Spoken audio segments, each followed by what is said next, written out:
They lived 60 million years ago, longer than a bus and as big as a tree trunk. They were the apex predators of the Paleocene epoch, dominating the tropical rainforests of South America with their immense size and power. We are talking about Titanoboa, the largest snake that ever existed, with a length of nearly 15 meters and weighing over 1 ton.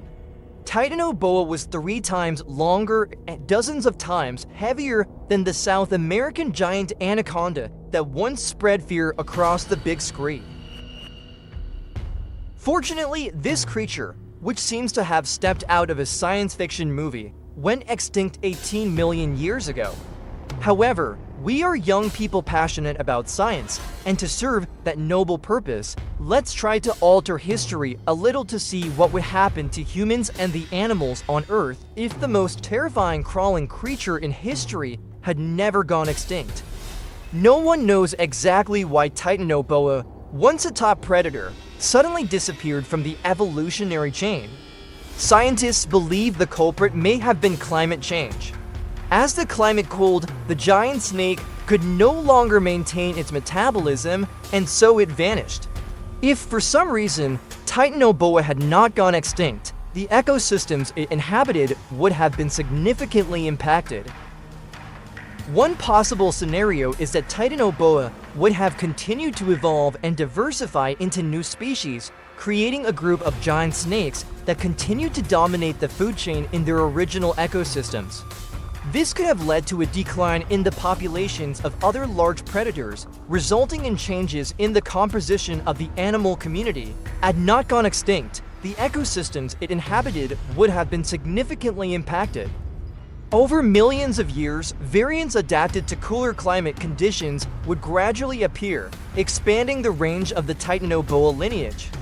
Their superior size and predatory nature would allow them to outcompete many other species, leading to significant changes in the food chain and potentially causing the extinction of native species. Worse still, they could prey on the ancient ancestors of humans as food, leading to a severe decline in the size of some human populations, and even the extinction of some human ancestors under the dominance of the Titanoboa lineage.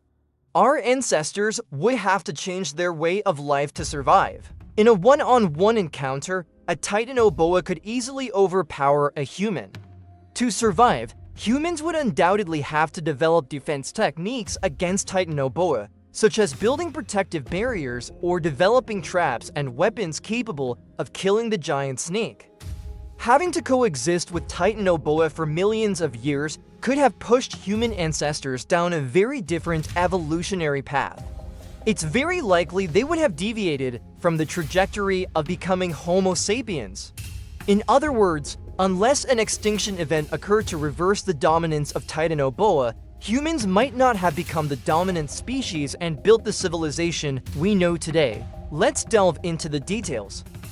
Just like their modern relatives, scientists believe Titanoboa killed its victims by coiling around its prey and constricting them.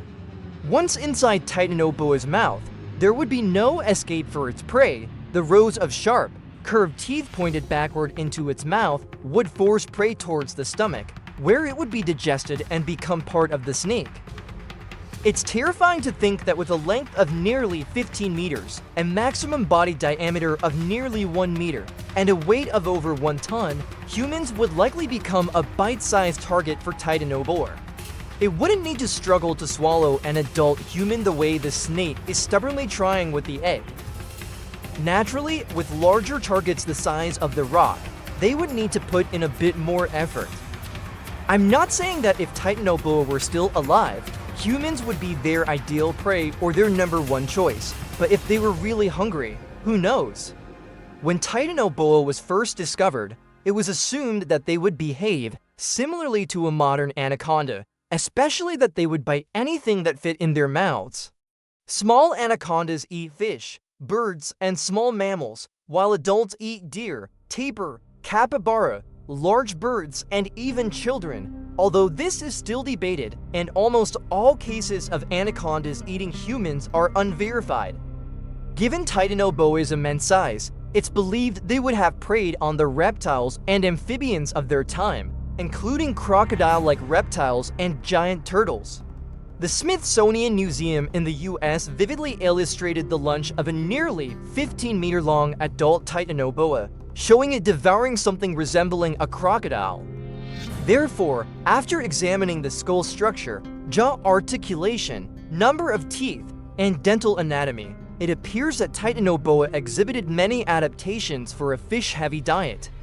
This doesn't exclude crocodiles and turtles from its menu, but it does suggest Titanoboa was a skilled swimmer and spent a significant amount of time underwater, quite similar to many modern relatives in the water snake family. Based on fossils found in 2009 at Cerrejón, Colombia, the largest open-pit coal mine in South America, paleontologists determined that Titanoboa belonged to the boa family. They were non-venomous, and their teeth were primarily adapted for seizing prey, being extremely optimized for this task. Titanoboa is the only species within the South American boa family to possess a large number of teeth on the edges and inside its mouth, notably with teeth not rigidly fused to the jawbone. This allowed them to flex like hooks, embedding themselves into the prey. The more the prey struggled to escape, the more certain their one-way ticket to the afterlife became, and then they would begin to constrict. We often assume that snakes are strong enough to crush their prey, that they finish off their victims with such immense constricting force that it breaks all the bones in their body. In reality, this isn't entirely the case. A modern boa, for example the boa constrictor, only generates a constricting force of 6 to 12 psi. That might not sound like much. 6 to 12 psi is equivalent to placing 0.2 to 0.8 for kilograms on an area of 1 square centimeter. It's similar to pressing your fingertip down hard on a spot on your body, but don't underestimate it. A constricting force of 6 to 12 psi applied around the chest can cause suffocation. More importantly, it puts pressure on blood vessels, reducing blood flow to the heart and brain, leading to cerebral ischemia that causes the victim to lose consciousness quickly. The Humane Society of the United States states that 17 people were killed by boa constrictors in the United States alone between 1978 and 2012. Boa constrictors are only 1 to 4 meters long and weigh less than 45 kilograms. Just imagine how terrifying the constricting force of a 15-meter-long, over 1-ton Titanoboa would be. If you were attacked by a Titanoboa and it began to constrict, that would certainly be the end. You would hear multiple cracking sounds and experience excruciating pain before taking a tour of its belly. Dogs, cats, pigs, chickens, goats, sheep, and even buffalo, cows, and horses would have little chance of survival if they unfortunately fell into Titanoboa's coils. The good news is that if you live in high or very high latitudes with cold climates, where Titanoboa wouldn't venture, or if you don't have a penchant for fishing or swimming, the probability of you being found in the belly of a Titanoboa is quite low. Indeed, physics seems to have prevented the king snake from becoming a land-based killer. It's not hard to realize that the larger a creature is, the more difficulty it will have moving. A 15-meter-long snake weighing as much as a car is no exception. Titanoboa lived during the same period as Anthracosuchus and Acherontosuchus, two large crocodile-like reptiles that could grow to 5 and 6.5 meters long, respectively. This size is comparable to the largest saltwater crocodiles of today. While waiting for its food to digest, Titanoboa would become particularly vulnerable and would be easy prey for these prehistoric crocodiles. Not long after the existence of Titanoboa was unearthed, people began comparing it to another fearsome apex predator, the Tyrannosaurus rex. Although they didn't live at the same time or on the same continent, Titanoboa was found in South America, while the T-Rex dominated North America. Scientists estimate that Titanoboa's constricting force could have reached up to 400 psi, enough to crush 6-meter-long crocodiles if it had the chance. However, when placed next to a killing machine like the T-Rex, Titanoboa would likely stand no chance. The T-Rex could reach lengths of 13 meters, stand for meters tall, and weigh nearly 9 tons, it was precisely the most dangerous and terrifying blueprint that Mother Nature could create. The T-Rex possessed massive and incredibly powerful jaws, capable of delivering bites with a force of up to 8,000 psi, twice that of a great white shark. Complementing its overwhelming power were its speed, strong legs, and a large tail that swayed from side to side, providing balance while running.